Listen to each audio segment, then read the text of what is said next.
बिस्मिल्लाहिर्रहमानिर्रहीम, अस्सलाम वालेकुम। इस वक्त हुकूमत और इनके हवारी इदारे सब कोशिश कर रहे हैं, पूरा जोर लगा रहे हैं कि मखसूस नशिस्तें हर सूरत हुकूमत को मिल सकें। फैसला महफूज हो चुका है, हर कोई ये जानना चाहता है कि बनेगा क्या। जिस तरह हुकूमत ने पूरा जोर लगाया इमरान खान को अंदर रखने के लिए, जेल में रखने के लिए, इलेक्शन की रिगिंग के लिए, इलेक्शन कमीशन उनके साथ था, दीगर इदारे थे, सब ने अपना अपना जोर लगाया। और जिस तरह उनको उम्मीदें थी जस्टिस काजी फाइज़ा साहब से, चीफ जस्टिस सुप्रीम कोर्ट से, काजी साहब उस पर पूरा उतरते नजर आ रहे हैं। अब फिर से उम्मीदें हैं काजी फाइज़ा साहब से कि ये मखसूस नशिस्तें भी काजी फाइज़ा साहब दिलवा कर रहेंगे हर सूरत। जिस तरह उन्होंने बल्ले का निशान छीना, जो फैसल वाडा साहब बहुत अरसा पहले कह चुके थे, और इलेक्शन में रिगिंग पर आंखें बंद रखी उन्होंने, लोग लापता होते रहे, आंखें बंद, कोई चक्कर ही नहीं। तो अब काजी फाइज़ा साहब से उम्मीदें लगाई हुई हैं, लेकिन क्या काजी साहब एक दफ़ा फिर हुकूमत की उम्मीदों पर पूरा उतर सकेंगे? ये बहुत बड़ा सवाल है। जिस तरह हुकूमत की उम्मीदों पर क्या जस्टिस आमिर फारूक साहब पूरा उतर सके हैं अब तक, काफ़ी हद तक, लेकिन अब मामला जिस तरह जजेस की तौहीन का आया है, वहाँ कुछ चीज़ें गड़बड़ हो रही हैं। और अब तक की इतलात क्या हैं वो मैं आपके सामने रखूँगा कि क्या काजी फाइज़ा साहब अपने साथ मेजॉरिटी जजेस को मिला सकें, नहीं मिला सके। इस पर इन्फॉर्म्ड लोग, बाखबर लोग क्या बात कर रहे हैं, दारुल हुकूमत इस्लामाबाद में क्या खबरें गर्दिश कर रही हैं, और जो रिपोर्टर्स हैं वो क्या कह रहे हैं, मुस्तनद तरीन लोग क्या बात कर रहे हैं। इसलिए इस पर सब कुछ डिपेंड कर रहा है। तमाम पाकिस्तान के टॉक शोज़, हर तरफ सिर्फ और सिर्फ यही बात हो रही है कि जी सुप्रीम कोर्ट में मखसूस नशिस्तों का केस, काजी फाइज़ा साहब का किरदार नजर आ रहा है कि वो बिल्कुल पार्टी बने हुए हैं। सब टॉक शोज़ में डिस्कस हो रहा है वो पार्टी बने हुए हैं, वो हुकूमत के साथ हैं। यानी हद तो ये है कि तहरीक इंसाफ का नाम आ जाए, पीटीआई का, इमरान खान का नाम आ जाए, काजी साहब के चेहरे के की रंगत बदल जाती है, रंग बदल जाता है कि ये क्यों नाम ले लिया, क्या बात कर दिया। तो इस पर मतीउल्लाह जान साहब ने कहा है, तो और क्या कहें, निक्के का अब्बा कहें, क्या कहें इमरान खान को, जब कोई रेफरेंस देना है कि जी आपने बल्ले का निशान छीना। पहले तो उस पर चिढ़ जाते थे, अब इस तरह की बात पर वो गुस्सा कर जाते हैं, बरहम हो जाते हैं। ये क्यों हर तरफ डिस्कस हो रहा है? क्योंकि इसी से जुड़ा है हुकूमत का सर्वाइवल। 2/3 अक्सर उनको मिलेगी तो वो आइन में चीड़-फाड़ करेंगे, तबाही व बर्बादी करेंगे, नए नए कवानीन बनाएंगे, आइन में तरमीम कर देंगे। अगरचे उन्होंने आइन को जूते की नोक पर रखा हुआ है। काशिफ बासी साहब सही कहते हैं कि बरतानिया में आइन रिटर्न है ही नहीं, मौजूद ही नहीं है, बस अखलाकियात हैं, और रिटर्न आइन के बगैर ही मुल्क चल रहा है। अमेरिका में जनाब 6 सफ़ों का है और बस सबको पता है क्या नहीं, उसके मुताबिक जनाब फैसले हो जाते हैं अखलाकियात पर, अखलाकियात की बुनियाद पर। एक एक चीज़ नहीं लिखी हुई, हमारे एक एक चीज़ लिखी हुई है। सुप्रीम कोर्ट का किरदार क्या होगा, हाई कोर्ट का क्या होगा, जनाब इलेक्शन कमीशन का क्या होगा, पार्लियामेंट क्या होगी, सदर क्या है, वज़ीर आज़म क्या है, काबीना किस तरह से है, सूबाई असम्बलियाँ, कौमी असम्बली, सेनेट, हर एक का किरदार, क्या कर सकते हैं, क्या नहीं कर सकते, बुनियादी इंसानी हुकूक, जनाब बड़ा कुछ लिख दिया गया, ये हो गया, वो हो गया। जूते की नोक पर उस आइन को जिस तरह पामाल किया जाता है, उसकी नई नई अपनी तर्ज की तशरीह कर देते हैं। जज आपके साथ है, जो मर्जी आप आइन में वाज़ेह लिखा हो, साफ लिखा हो। अब लिखा नहीं हुआ कि मखसूस नशिस्तें जो हैं वो जितनी सीटें जीती होंगी उसके तनासुब से हर उस पार्टी को मिलेगी। कैसे उससे ज़्यादा मिल गई, कर लो बात, कोई अखलाकियात नहीं है, कुछ भी नहीं है। तो बहरहाल ये बहस तो चल रही है, लेकिन अभी तक जो सबसे ज़बरदस्त दलील है कि काजी फाइज़ा साहब के पास मेजॉरिटी नहीं है और हुकूमत को 2/3 अक्सरियत मिलनी, और उसके बाद हुकूमत जो चाहती है कि काजी फाइज़ा साहब को एक्सटेंशन दी जाए, वही कंटिन्यू करते रहें। क्योंकि बकौल साद मलिक साहब के इस वक्त इस निज़ाम को, इस सिस्टम को, इस दीमक ज़दा जो ये सारा सिस्टम चल रहा है, जो लोगों को खा गया है, बर्बाद कर दिया लोगों को, जिसने पिछले 2 साल में जो हुआ है इस मुल्क के साथ, तारीख़ में कभी नहीं हुआ। इसको जो सबसे ज़्यादा सहारा मिल रहा है वो सिर्फ़ और सिर्फ काजी फाइज़ा साहब हैं, सबसे ज़्यादा। अगर वो अपनी सपोर्ट हटा लें तो ये सब सिस्टम गिर सकता है। ये हसनात मलिक साहब सीनियर 3 रिपोर्टर हैं, इमरान खान के शदीद तरीन नाक़िद रहे, काजी फाइज़ा साहब के बड़े सपोर्टर रहे, वो ये बात कर रहे हैं और ऐलान कर रहे हैं। तो अब हुकूमत चाहती है कि उनको वो दें एक्सटेंशन, और उसके लिए 2/3 अक्सरियत होगी तो आइन में तरमीम कर सकेंगे, वरना तो दर्ज है ही नहीं। जज की उम्र का भी दर्ज है। इतना हमारा डिटेल्ड आइन है, फिर भी आज तक कौम को जनाब इस भूल भुलैया में डाला हुआ है कि पता नहीं तशरीह कर रहे हैं, हम ये कर रहे हैं, वो कर रहे हैं, जी सारे बैठे हुए जजेस यही बात कर रहे हैं। तो बड़ी जो दलील सामने आई है वो है मुनीब अख्तर साहब ने जो बात की। जस्टिस मुनीब अख्तर साहब ने कहा कि अब ये आर्गूमेंट्स मुकम्मल हो गए तो फैसला कर देते हैं। यानी वो चाह रहे थे कि कम से कम शॉर्ट ऑर्डर अभी बता दीजिए क्या है। तो काजी साहब ने कहा नहीं, अभी मेरा माइंड क्लियर नहीं है, अभी मैं क्लियर नहीं हूँ। तो इसका मतलब है कि काजी साहब के पास अभी मेजॉरिटी नहीं है।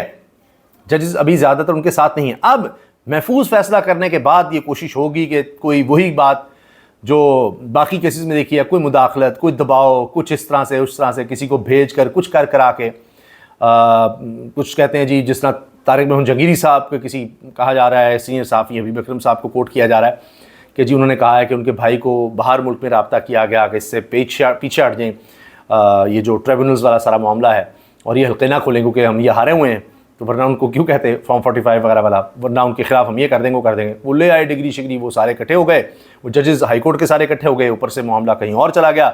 गरीदा फारूकी साहबा, हसन अयूब, उनको भी नोटिस चले गए हैं, दीगर लोगों को चले गए हैं कि देखा जाए, सारी छानबीन की जाए, FIA को, दीगर सबको। अब तहरीरी ऑर्डर भी आ गया, वो भी मैं आपके सामने रखता हूँ। वहाँ लेने के देने हुकूमत को पड़े हैं, लेकिन ये उन्होंने दिखाना था कि नहीं हमारे साथ हो गए, धौंस धमकी हम देंगे, नहीं तो फिर ये भी कर सकते हैं।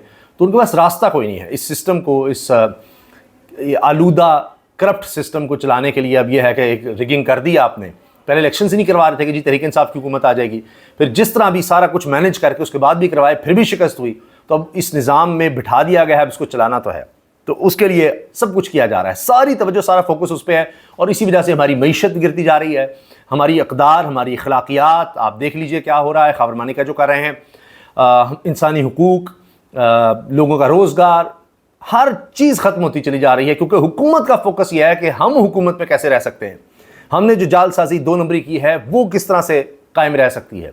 सिर्फ इसलिए अब सारी कानून, इमरान खान को अंदर किस तरह रख सकते हैं, सुबह से लेकर रात तक इनका सिर्फ ये काम है, इनकी प्रेस कॉन्फ्रेंसेज इसीलिए, हर काम इसीलिए।